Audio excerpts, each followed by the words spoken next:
j'étais aux États-Unis et je parlais sur ce sujet avec un petit groupe de personnes qui semblaient ignorer complètement que l'Afrique se trouvait dans la Bible. Et je leur demande comme ça, je leur dis, mais est-ce que vous savez où se trouvait le jardin d'Éden, par exemple? Alors, il y a les Américains qui lèvent le doigt et disent, oui, il y avait le Tigre, le fleuve, l'Euphrate aussi. Le jardin d'Éden se trouvait en Irak. Hein, aujourd'hui, beaucoup de gens pensent que le jardin d'Éden se trouve en Irak. Je me suis retenu d'ailleurs de leur demander quelle impression ça faisait de bombarder le jardin d'Éden. Mais je leur ai dit au lieu de ça, mais vous savez, on oublie toujours quelque chose. Regardez ensemble rapidement, parce que c'est quand même beau. Pour voir que, quand même, on oublie, mais le plan de Dieu pour l'Afrique est très tôt. Regardez dans Genèse chapitre 2 avec moi. Regardez la description du jardin d'Éden. Le jardin d'Éden, il y avait 4 fleuves qui sortaient. Qui étaient ces fleuves et où étaient-ils? Du pays d'Éden, chapitre 2, Genèse, chapitre 2, verset 10. Du pays d'Éden sortait un fleuve qui arrosait le jardin, et de là, il se divisait en 4 bras. Le premier, c'est le Pishon. Il contourne tout le pays de Havila, au sol gorgé d'or et excellente qualité. Le deuxième fleuve s'appelait Gihon. Il parcourt toute l'Éthiopie, ou dans certaines versions, le pays de Couche. Et le troisième fleuve, c'est celui qui coule à l'orient de la Syrie, c'est le Tigre. Et le 4e fleuve, c'est l'Euphrate. Regardez, la Mésopotamie, l'Irak, le pays de Havila, qui est probablement vers la Somalie, et tout le pays de l'Éthiopie. Le jardin d'Éden, c'était pas le jardin qui est derrière la cour de la maison. Hein. Le jardin d'Éden, c'est un jardin immense qui couvrait plusieurs pays, dont l'Éthiopie. Quels sont les noms qu'on donne à l'Afrique dans la Bible?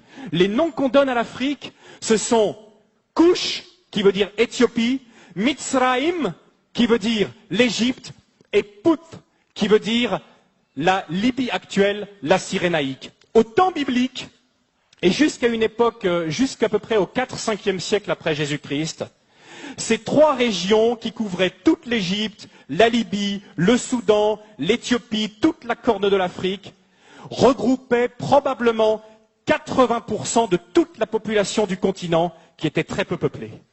Donc toute l'Afrique, presque, se retrouvait à Couche, Mitzraïm ou Put. Et, à la surprise générale pour certains, c'était des pays noirs. À l'époque, c'était des pays noirs. Vous savez, souvent, quand on pense à l'Égypte, on ne pense pas à l'Égypte comme un pays noir, n'est-ce pas? Hein, on a eu même, quand on est dans les années 50, 60, les péplums sur l'Égypte. Comment elle est, Cléopâtre? C'est Elizabeth Taylor. Elle est toute blanche. Mais la réalité, c'est complètement différent. Toutes les recherches historiques ont montré qu'à l'époque de Moïse, ont montré qu'à l'époque biblique, l'Afrique était un pays noir. Et d'ailleurs, il suffit de regarder les hiéroglyphes aujourd'hui pour voir toutes ces femmes égyptiennes avec les cheveux tressés qui ressemblent à s'y méprendre aux Peuls du Sénégal. Des recherches ont montré que les Peuls du Sénégal, pour ceux qui les connaissent, sont parmi les descendants les plus directs des Égyptiens. Les travaux, entre autres, du professeur Cheranta Diop et d'autres ont montré que l'Égypte était un pays noir, que l'Éthiopie était un pays noir et que la Libye était un pays noir. On l'appelait la Cyrénaïque, avec la ville de Cyrène, ou la Tripolitaine. C'est un pays noir. Depuis le début, depuis la Genèse, l'Afrique est là, dans le plan de Dieu. Et quand je demandais à ces Américains quelle était la personne, quel était l'Africain le plus connu de la Bible, ils avaient beaucoup de mal à me répondre. Un Africain? Un Africain dans la Bible? L'Africain le plus connu. Et à votre avis, tenez, qui est l'Africain le plus connu de la Bible? Abraham, pas tout à fait. J'entends pas le nom que je cherche. Noé, non, je pense pas qu'il était tout à fait africain.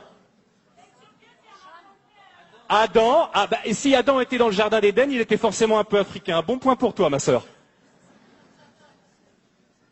Moïse. Moïse, né, grandi en Afrique, passé 40 ans de sa vie en Afrique. À une époque, et j'aimerais bien, justement, aujourd'hui, quand on pense à l'Afrique, on pense à quoi? Honnêtement, quelles sont les images qui viennent à nous? Nous qui sommes ici, en Alsace. Je ne sais pas, vous qui regardez Internet, là. Mais on pense à des guerres, on pense à des catastrophes, on pense à des famines, on pense à des ennuis sociaux. Voilà les premières images qui nous viennent lorsqu'on pense à l'Afrique. À l'époque de Moïse et au temps biblique, l'Afrique, c'était pas du tout ça. D'abord, l'Égypte était la première puissance économique du monde.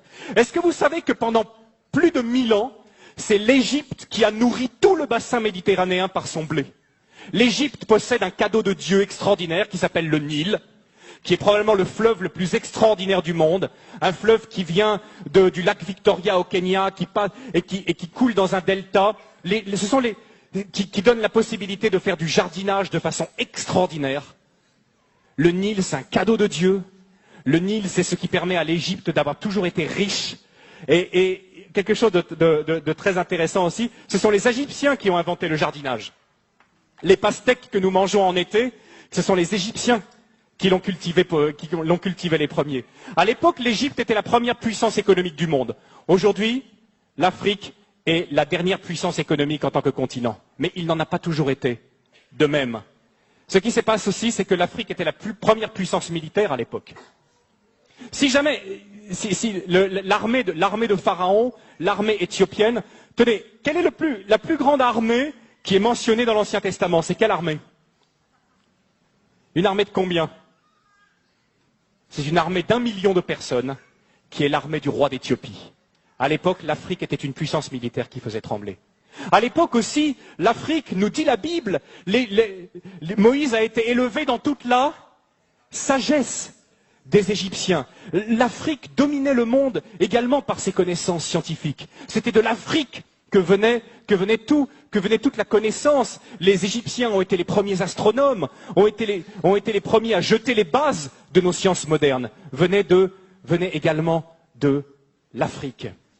C'était aussi une époque où l'Afrique accueillait les réfugiés. Aujourd'hui, on pense que l'Afrique, c'est le pays qui envoie plutôt des réfugiés. Mais à l'époque, l'Afrique accueillait les réfugiés. Est-ce que lorsque vous lisez la Genèse, lorsque vous lisez même à peu près tout l'Ancien Testament, vous voyez que toujours le peuple de Dieu a été tenté et l'a fait à certains moments d'aller se réfugier en Égypte, en Afrique. C'est là qu'ils trouvaient le repos. Et le Seigneur a dû leur apprendre difficilement au travers de toute l'Exode à ne plus compter sur cette grande puissance mondiale. Et si Dieu a humilié l'Égypte, il n'a pas humilié un pays faible, mais il a humilié un pays qui était la première puissance mondiale. Comme aujourd'hui, si Dieu choisissait d'humilier une nation puissante, il choisirait probablement d'humilier ou les États-Unis ou l'Europe, qui nous glorifions de notre technologie, de notre puissance, de notre force militaire.